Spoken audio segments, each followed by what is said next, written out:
सांगायची तुला? हो ऐकतो तू? हो झोप आली का? हो झोप आली?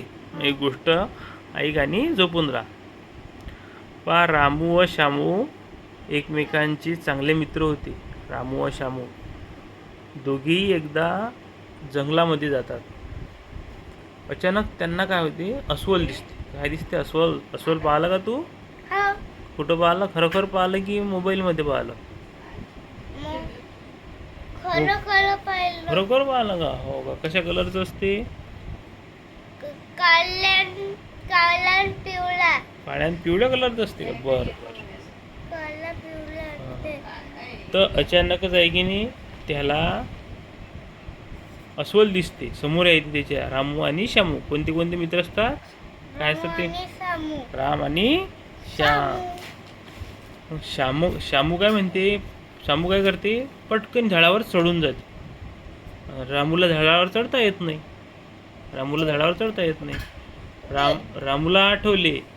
काय आठवले की अस्वल मेलेल्या माणसाला काही मारत नाही. त्याने लगेच जमिनीवर पडून मेल्याचं सोंग केलं. रामूने. रामूने. अस्वल जवळ येण्यापूर्वी रामूनं काय केलं? दीर्घ श्वास घेतला. ते अस्वल येऊन राहिलं, पाहिलं आपल्याकडे इथे. तर तो रामू काय केलं? असा श्वास घेतला आणि त्याला काय केलं? अस्वलानं हुंगले. असं श्वास घेतला की हा जिवंत आहे की मेलेला आहे पाहासाठी. अस्वलाने त्याला हुंगले आणि तिथून निघून गेले. थोड्या वेळाने श्यामू झाडावरून उतरला. काय झालं? श्यामू वरती चढलेला होता ना झाडावर, तो झाडावरून उतरला.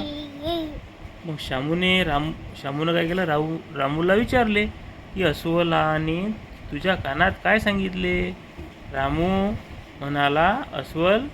म्हणाले स्वार्थी मित्रापासून दूर राहा. काय म्हणाला? स्वार्थी मित्रापासून दूर राहा.